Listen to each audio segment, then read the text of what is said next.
శ్రీ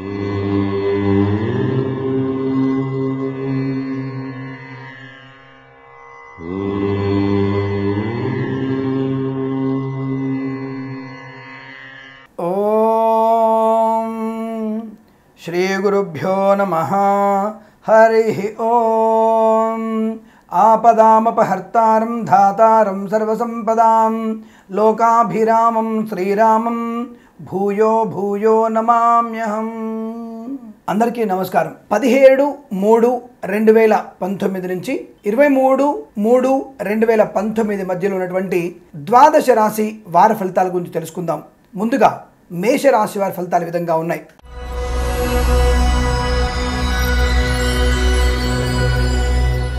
ధనయోగము, వ్యవహార లాభము, కాస్త మందగమనమైన ధనం నిలబడ ఉంటుంది. ధనవ్యయమైన ధన రాబడి కూడా ఉంటుంది, అంటే కాస్త నిదానంగా వచ్చే అవకాశం ఉంటుంది. విద్యా సంబంధ విషయాల్లో అనుకూలతలు, గొప్ప వ్యక్తులతో పరిచయాలు, రైతు సోదరులకి అనుకూలవంతమైన శుభస్థితి, కాంట్రాక్టర్లకి, గవర్నమెంట్ వ్యవస్థలో పనిచేసేటువంటి వ్యక్తులకి అభివృద్ధి, గొప్ప వ్యక్తులతో సహకారము, కొన్ని మాట పట్టింపులు ఉన్నప్పటికీ కూడా మీదే పై చేయిగా ఉండడం వల్ల కొన్ని విజయాలు సాధించుకునేటువంటి అవకాశాలు, ఆన్ సైట్లో విదేశీయాన ప్రయత్నాలు చాలా మంచి ఫలితాన్ని ఇచ్చేటువంటి అవకాశం ఉంటుంది. తప్పకుండా మీరు ఊహించినటువంటి విజయాన్ని పొందుకునే అవకాశము, ప్రేయసీ ప్రియులకి అనుకూలవంతమైన స్థితి, తప్పకుండా పెద్దల అంగీకారంతో వివాహానికి ఒప్పించే ప్రయత్నాన్ని చేస్తారు. మంచి అనుకూలవంతమైన శుభ మిత్రత్వాన్ని పొందే అవకాశం ఉంది. శత్రువుల్ని కూడా పాదాక్రాంతులు చేసుకునేటువంటి అవకాశాలు ఎక్కువగా ఉన్నాయి. పోటీ పరీక్షల్లో కానీ, అకాడమిక్ ఎడ్యుకేషన్లో కానీ ఉత్సాహవంతమైనటువంటి ఉత్తీర్ణ శాతాన్ని పెంపొందించుకుంటారు. మీరు రాయబోతున్నటువంటి పరీక్షలన్నీ కూడా మంచి ఫలితాన్ని ఇచ్చేటువంటి శుభతరుణంగా చెప్పబడుతోంది. ఊహించిన విధంగా కొన్ని పనులు స్లోగా జరుగుతున్నప్పటికీ కూడా పట్టు వదలకుండా మీరు చేసేటువంటి ప్రయత్నం వల్ల మంచి ఫలితాన్ని అందుకునేటువంటి అవకాశం ఉంటుంది. పోటీ పరీక్షల్లో కనుక పాల్గొనాలనుకుంటే తప్పనిసరిగా మీరు 22, 23 తేదీల్లో కాకుండా మిగతా తేదీల్లో కనుక మీరు ప్రయత్నాన్ని చేస్తే తప్పకుండా మంచి ఉత్తమమైనటువంటి ఫలితాలు పొందుకునేటువంటి అవకాశాలు ఎక్కువగా ఉంటాయి. సంతాన సంబంధ విషయాల్లో కాస్త వార్తలు ఆలస్యమవచ్చును. కన్సీవ్ అవుతాము అనుకునే వ్యక్తులు కూడా నిరుత్సాహపరిచేటువంటి వార్తలు వినడానికి అవకాశం ఎక్కువగా ఉంటుంది. లేదా గర్భిణీ స్త్రీలకి కొంత ఇబ్బందికర వార్త కూడా వినే అవకాశం ఉంటుంది. సంతాన విషయంలో కొంత నష్టాన్ని సూచించేటువంటి స్థితి మీకు ఎక్కువగా చెప్పబడుతోంది. అనుకోని ఇబ్బందులు, వ్యవహార నష్టము కూడా ఈ సంతాన సంబంధ విషయాల్లో ఎక్కువ కనబడుతోంది. కాస్త జాగ్రత్తగా ఉండే ప్రయత్నాన్ని చేయడం ఉత్తమంగా చెప్పవచ్చును. విద్యా ఉద్యోగ సంబంధ విషయాల్లో అనుకూలతలు ఉన్నప్పటికీ ప్రయాణాల్లో కాస్త ఆలోచించేటువంటి ప్రయత్నాన్ని చేయడం మంచిది. అనవసర ప్రయాణాలు మానుకోవడం మంచిది. విదేశీయాన ప్రయాణం కూడా వార ప్రారంభంలోనే మాత్రం పెట్టుకోండి. అనగా 17, 18, 19 తేదీలలో కనుక మీరు ఏర్పాటు చేసుకున్నట్టయితే అనుకూలవంతమైన శుభ ప్రయాణం ఏర్పడుతుంది. వారాంతంలో మీకు నష్టాలు ఎక్కువగా సూచించబడుతున్నాయి. అనుకోని విధంగా ధన వ్యయము, వ్యవహార లోపము, లంచగొండలుగా పట్టుబడే అవకాశము, రైతు సోదరులకి పంట అధిక దిగబడున్నా ఈ బ్రోకరేజ్ల వల్ల, అనగా ఏజెంట్స్ల వల్ల మోసపోయేటువంటి అవకాశము, మార్కెటింగ్ యార్డులు కూడా మోసపోయేటువంటి అవకాశాలు ఎక్కువ కనబడుతున్నాయి. కాస్త జాగ్రత్తగా ఉండే ప్రయత్నం చేయండి.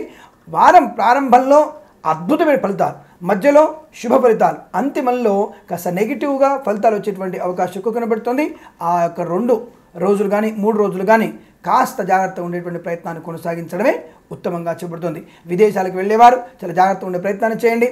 ఆన్ సైట్లో విదేశీయానం కోసం చేసే ప్రయత్నాలు కూడా కాస్త ఇబ్బంది కలిగించే అంశంగా చెప్పబడుతోంది.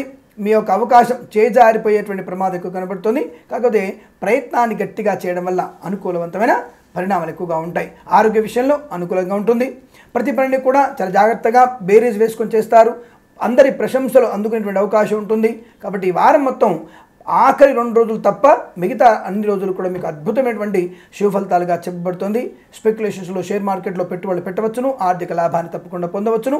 ముందుగా 17, 18, 19 తేదీలలో 3 అంకెను సద్వినియోగం చేసుకోవడం, 20, 21 తేదీలలో 7 అంకెను సద్వినియోగం చేసుకోండి, 22, 23 తేదీలలో 6 అంకెను సద్వినియోగం చేసుకొని ఏదైనా శుభకార్యాన్ని ప్రారంభించండి.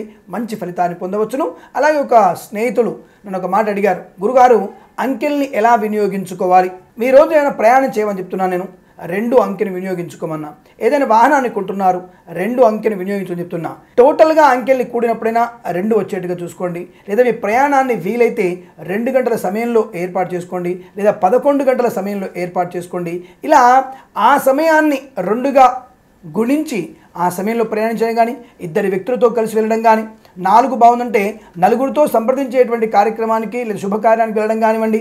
ఇలా అంకెను మనం మన వైపు మనమే దాన్ని సరిచూసుకొని వెళ్ళేటువంటి ప్రయత్నాన్ని చేయడం, దానివల్ల ప్రయోజనం ఉంటుంది. లేదా షేర్ మార్కెట్ డబ్బులు పెడుతున్నారు, 4 రూపాయలు పెట్టండి, 40,000 పెట్టండి, 4 లక్షలు పెట్టండి, ఇలా 4 అంకె శుభం చెప్పినప్పుడు అలా వినియోగించుకోండి.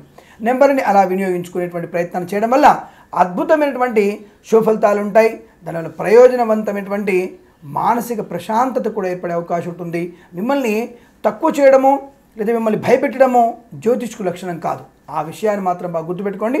తప్పకుండా ఈ మేషరాశి వారికి అద్భుతమైన శుభ ఫలితాలు ఈ వారం కనబడుతున్నాయి. వారాంతంలో మాత్రం జాగ్రత్తగా ఉండే ప్రయత్నాన్ని కొనసాగించడమే ఉత్తమంగా చెప్పబడుతుంది. సర్వే జన సుఖినో భవంతు. స్వస్తి ప్రజాభ్య పరిపాలయంతాం న్యాయేన మార్గేణ మహిం మహేషాః. గోబ్రాహ్మణేభ్యః శుభమస్తు నిత్యం. లోకా సమస్తా సుఖినో భవంతు.